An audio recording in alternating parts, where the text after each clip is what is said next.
안녕하세요. 태양광 관련 소식을 가장 빠르고 정확하게 전하는 무료 컨설팅 전문기업 하이존TV입니다.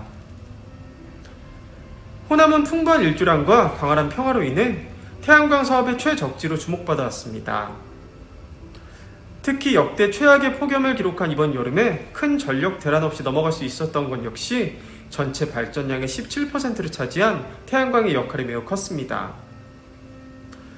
그러나 한국전력공사가 당장 이달부터 송전선 용량 부족을 이유로 호남과 제주 지역의 신규 태양광 사업을 제한하겠다고 발표해 때 아닌 논란이 일고 있습니다.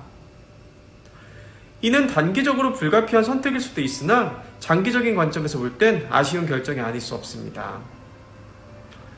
물론 한전의 고충을 이해하지 못하는 것은 아닙니다. 태양광 시설이 급증함에 따라 기존 송전망만으로 버티기에는 이미 한계에 다다랐기 때문입니다. 무엇보다 송전망 증설을 위해선 막대한 비용과 시간이 소요되며 주민 반대 등 현실적인 제약도 만만치 않습니다. 이미 전 세계적으로 태양광 발전을 더 이상 대체 에너지가 아닌 당장 활용할 수 있는 주류 에너지로 바라보고 있는 마당에 송전망 부족을 이유로 무려 2031년까지 신규 설치를 제한하겠다는 결정은 요즘의 글로벌 추세와도 대단히 동떨어진 행보가 아닐 수 없습니다. 과연 어디서부터 잘못된 것인지 생각해보면 우선 가장 큰 문제는 송전선과 같은 에너지 인프라 구축이 미흡한 상태에서 무리하게 설비만 늘리려고 한 데 있습니다.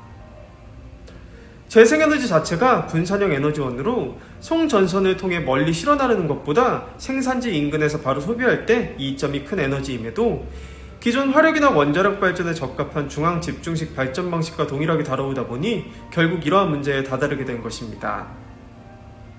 따라서 향후 태양광 등 분산형 에너지원은 지역에서 생산된 농산물은 지역에서 소비한다는 뜻의 지산지소 모델 구축이 시급한 상황입니다.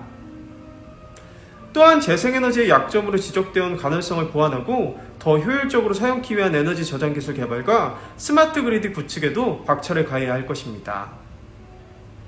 만약 정부와 한전이 국가 에너지 전환에 대해 진정성을 가지고 있다면 이제는 과감한 정책 전환이 필요한 시점입니다. 예컨대 수도권에 집중된 대규모 공장들의 지방 이전을 적극적으로 유도해 지역에 남아도는 태양광 발전량을 충분히 소화할 수 있다면 지역 경제 활성화는 물론 에너지 효율 제고라는 일석이조의 효과를 얻을 수 있을 것입니다. 또한 수도권 내 철도 연변 유유지나 건물 옥상 등을 태양광 부지로 활용해도 서울시 전체 전력 소비량의 상당 부분을 충당할 수 있다는 연구 결과도 있습니다. 특히 우리나라는 세계 최고 수준의 배터리 기술 및 고급 태양전지 생산 기술을 보유하고 있습니다.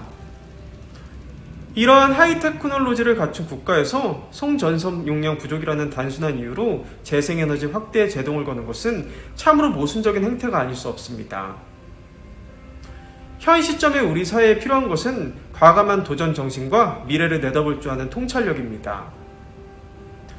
당장의 송전선 문제를 넘어 에너지 생산과 소비의 새로운 패러다임을 만들어낼 혁신적인 방안을 모색해야 한다는 의미입니다.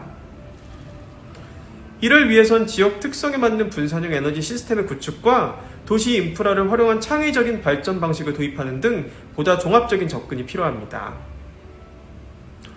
이러한 난관을 효율적으로 극복하지 못한다면 에너지 안보의 근간이 흔들릴 수 있는 것은 물론 향후 탄소 중립 달성이라는 국가적 과제 역시 요원한 일이 될 것입니다. 지금까지 영상이 도움이 되셨다면 구독과 좋아요, 알림 설정, 선한 격려와 응원의 댓글까지 꼭 부탁드리겠습니다. 구독과 좋아요는 영상 제작에 큰 힘이 됩니다. 그럼 다음 시간에 더 좋은 정보로 다시 찾아뵙겠습니다. 감사합니다.